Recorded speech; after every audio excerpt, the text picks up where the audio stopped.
The ink on that joint memorandum wasn't just a PR stunt. It was the first domino in a meticulously engineered, multi-layered transaction that caught the entire sector off guard. To understand how this blueprint actually functions, we have to look past the press releases and unpack the structural, regulatory, and financial plumbing that holds it together. This isn't just an agreement to cooperate. It is a highly sophisticated, multi-jurisdictional risk-shifting mechanism. At its core, the architecture relies on three primary pillars designed to solve a classic trilemma, maximizing capital efficiency, bypassing rigid cross-border regulatory bottlenecks, and insulating the core entities from localized market volatility. The structural blueprint first, the deal establishes a tiered special purpose vehicle, SPV structure, based in a neutral, highly optimized legal jurisdiction.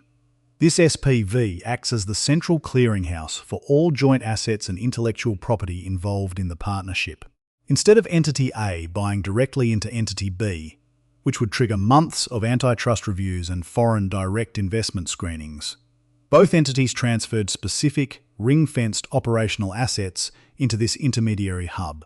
By doing so, they created a synthetic joint venture that replicates the economic benefits of a full merger without the associated regulatory friction. The SPV issues two distinct classes of tracking shares. Class X shares hold the operational voting rights and are strictly split 50-50, while Class Y shares carry the economic rights, distributed based on real-time asset performance metrics.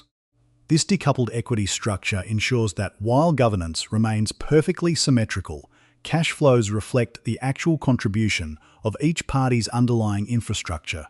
Second, the financial architecture utilizes an innovative collateralized revenue sharing model.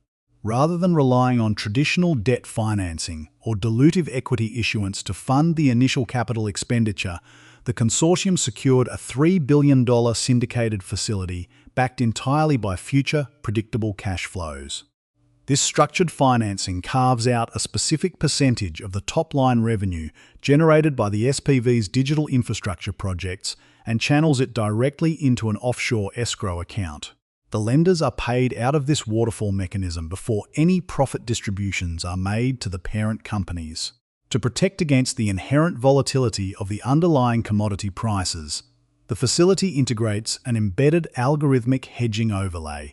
When market prices dip below a predetermined floor, the hedge automatically triggers, injecting liquidity into the debt service account. Conversely, when prices spike, the excess yields are redirected to accelerate the amortization of the principal debt.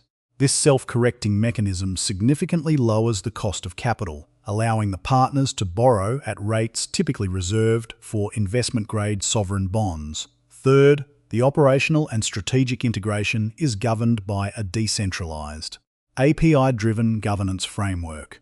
Traditional joint ventures are notoriously sluggish, often paralyzed by bureaucratic deadlock and conflicting corporate cultures. To bypass this, the partners implemented a programmatic decision-making matrix. Standard operational choices, such as resource allocation, capacity scaling, and routine maintenance schedules, are automated via pre-negotiated smart contracts integrated into their shared enterprise resource planning systems. When predefined data thresholds are met, the system executes the corresponding operational directive without requiring board approval. For macro-level strategic decisions, the architecture utilizes a weighted voting system tied to specific performance milestones. If one partner consistently outperforms its efficiency benchmarks, its voting weight temporarily increases for the subsequent quarter, creating a powerful, data-driven incentive structure that penalizes stagnation and rewards operational excellence. Key players and operational mandates. The execution of this architecture depends on four critical groups of actors, each operating within a strictly defined mandate: the originating principals, the executive leadership teams of both parent corporations. Their role is entirely strategic and non-operational at this stage. They act as the ultimate arbiters of the partnership's direction, controlling the parent boards that hold the Class X voting shares in the SPV. Their focus remains on market positioning, high-level investor relations, and capital allocation strategies. The consortium syndicates, a network of global institutional investors, sovereign wealth funds, and Tier 1 commercial banks that provided the initial $3 billion facility. Unlike traditional lenders, these syndicates hold a passive, non-voting equity kicker in the Class Y economic shares. This aligns their interests directly with the operational success of the venture, incentivizing them to provide favorable refinancing terms down the road. The independent custodian and trustee, a third-party institutional fiduciary responsible for managing the escrow accounts and verifying compliance with the algorithmic hedging overlay.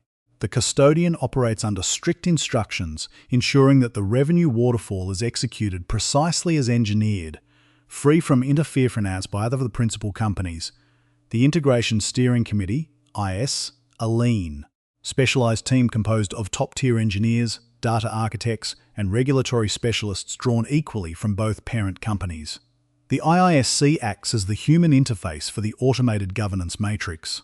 They monitor the automated systems, handle edge case exceptions that fall outside the algorithmic parameters, and manage the technical alignment of the two legacy infrastructures. The financial and strategic terms, the financial mechanics of the deal, are governed by a strict 5-year lockup period, during which neither party can liquidate its stake or transfer its assets out of the SPV. The initial valuation of the combined asset pool was pegged at a conservative $7.5 billion, calculated using a weighted average of historical cash flows and discounted forward-looking growth projections. To incentivize rapid deployment, the agreement includes an aggressive ratchet clause.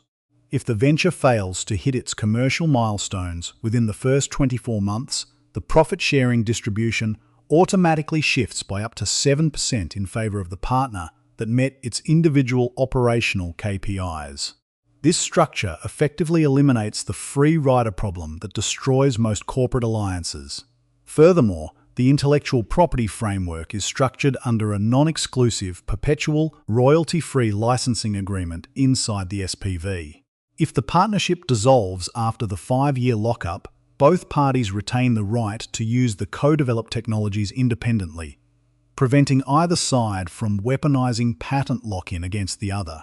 Strategically, the architecture is designed to capture dominant market share by exploiting geographic and regulatory arbitrage.